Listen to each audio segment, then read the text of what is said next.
आपल्या बाबासाठी सर्वांनी टाळ्या वाजवा. जरा सुदामदेव की बोलिए, सुदामदेव की, भक्त सुदाम जी की, भक्त सुदाम जी की.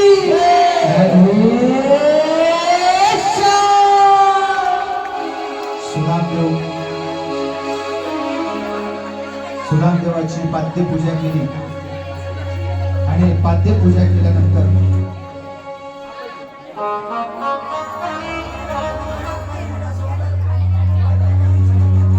कमलबाई पटवारगी उसका आगमन हुआ है।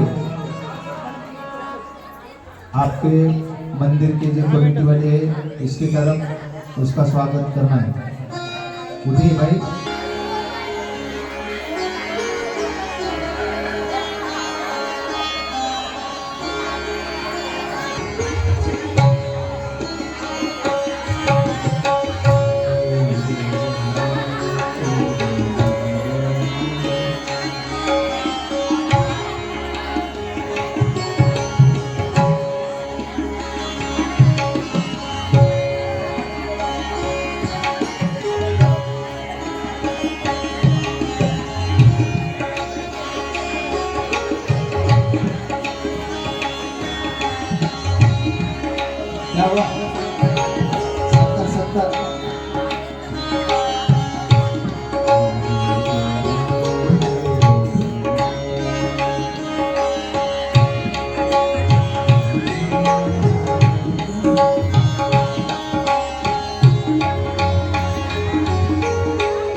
सुदामदेव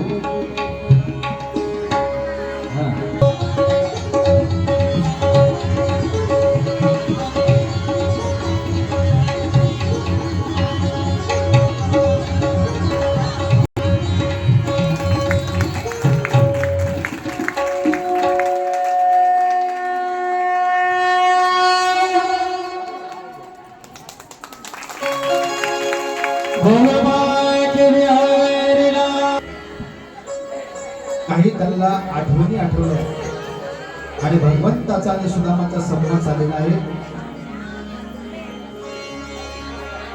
संध्याकाळी सुदामदेवाला जेवणासाठी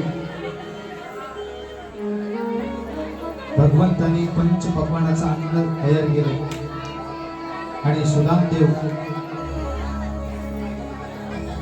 जेवत असताना सुदामदेवाला घरची आठवण आली। सुदामदेवानी एक घास उचलला आणि तोंडा जवळ नेला। त्यावेळेस आपल्या पत्नीची आपल्या मुलांची आठवण आली। सुदामदेवानं तो घास खाली ठेवला। भगवंताने विचारता, सुदामा अरे जेवण करतो, काय जेवण करत नाहीस? तो म्हणले की काही नाही देवा। सुदामदेवाने जेवण वगैरे केलं आणि जेवण करून विश्रांती घेतली आणि भगवान परमात्म्याने सुदामाला म्हणतात, अरे माझ्या मित्रासाठी तू काय आणलं सांग? म्हणजे काही नाही देवा, माझ्याकडे तुला देण्यासाठी काय असा? मोडभर पोहे आणले होते। ते मोडभर पोहे भगवान परमात्म्याने हातात घेतले आणि ते फके मारले।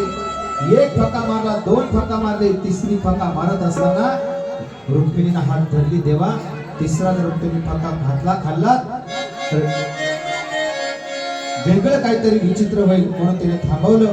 अशा प्रकारे सुदामदेव संध्याकाळी थांबले आणि सकाळी निघण्यासाठी त्यांनी आज्ञा मागितली। मग भगवंताने देवाने सुदामदेव निघाले, पण देवाने काहीच विचारलं नाही। त्याची अपेक्षा होती काय तर भगवान परमात्मा देईल, पण देवाने काहीच दिलं नाही। महाराजा सुदामदेव परत निघाले आपल्या नगरीपर्यंत आले, परंतु भगवान परमात्मा कसा असला? अरे भगवान परमात्म्यानं मुष्टीवर पोह्यासाठी सुदामदेवाची सोन्याची नगरी केली।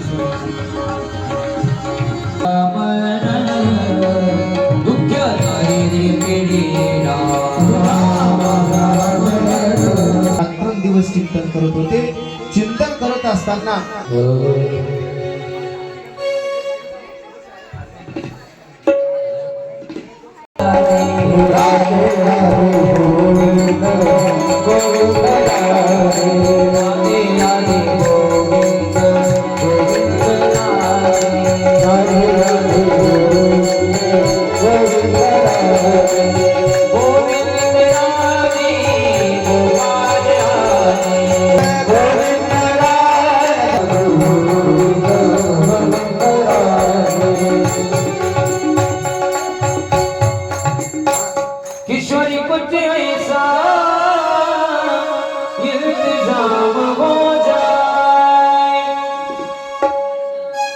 जुबां पे राधा राधा राधा नाम हो जाए।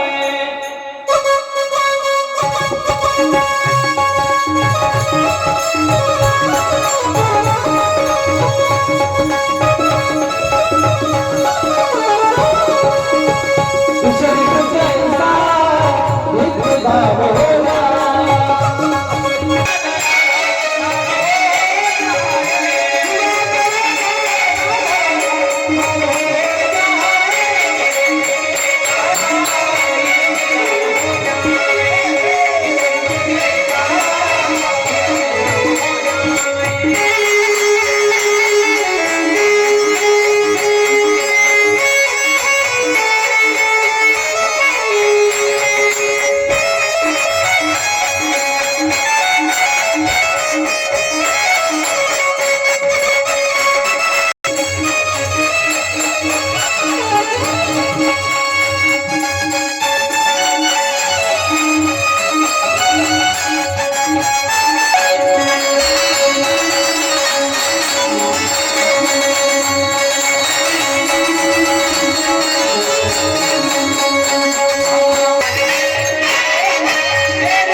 पैसे